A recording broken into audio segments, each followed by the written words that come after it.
May I request Mr. Hiranmay Mahanta, Honorary Director of GT University.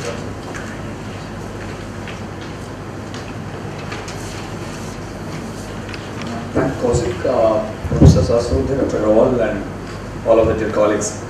I think 3 rounds of dialogue we have in last 1 year. One dialogue we had when this policy came out, the student startup policy, which is with you. I think again AICTE had sponsored that program in 2014, and the idea was how do you create a framework for the 95% of the people who don't fall into IIT tag.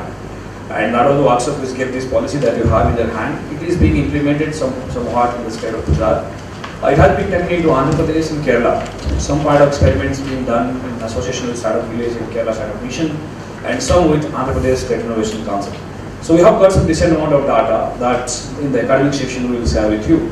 But what we learned that these experiments matters in this country, and nobody really looked for such kind of intervention in 2014.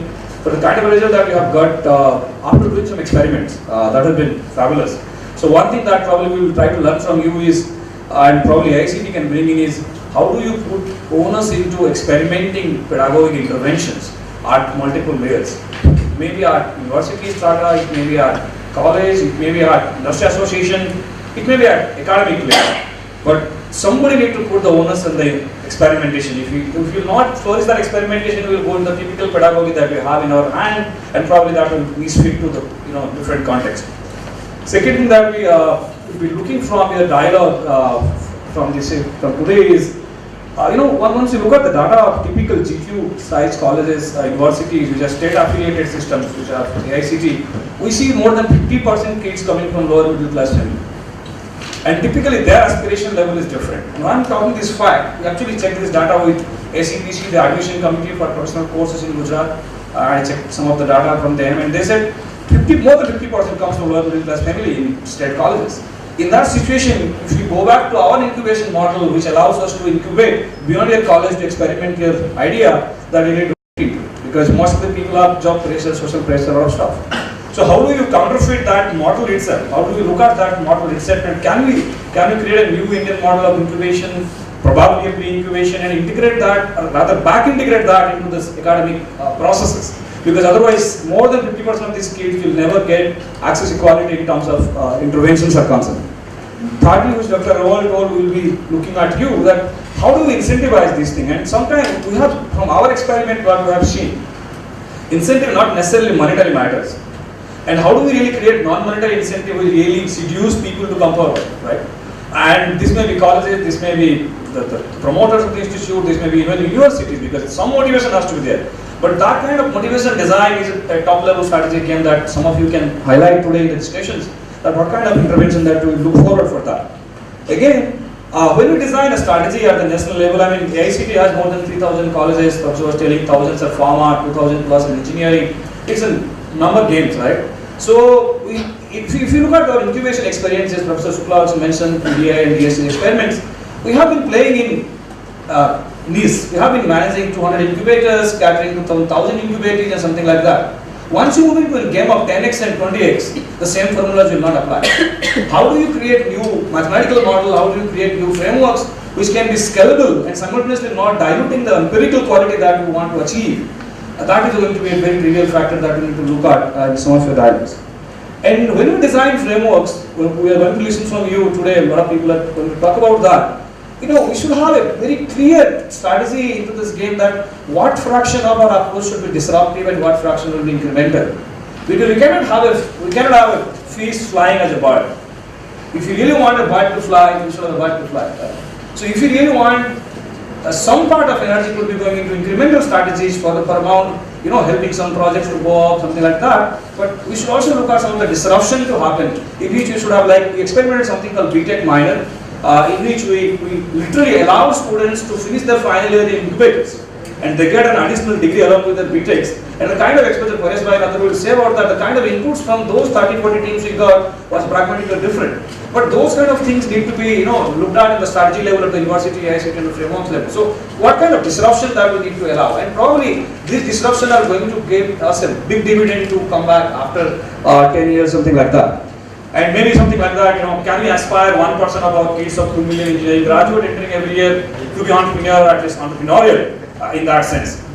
And sixth, what I looked at is how do we ensure that the strategy is fine, but how do we execute it? Because the real challenge will come at execution level. And do we have a common framework of execution by creating some local agencies, or do we have some mechanism in which you can involve the existing incubation infrastructures or existing startup components across this country? How do you galvanize them? How do you integrate them? That's a real challenge that we will listen from you. And then what we looked at from this data is, the aspirations of the state university student to become a startup is huge, but the conversion ratio is low. So that means the question comes is, can you also consider entrepreneurship, or at least a basic amount of entrepreneurial exposure could be a parallel vehicle of skill building? Because we have seen the students who started in the third year or second year, they could not finish as a great startup. And he is there, we're going to talk about this thing, about how the failure can bring in the skill into it. But what actually we want to see is, if suppose the 8 out of 10 startup doesn't succeed, but the kind of energy and the skills that they acquire, that is a huge amount of the benefit of it. So can we think, in a strategy level, can we think of skilling and entrepreneurship and go hand in hand? Because you cannot go these two things in silo.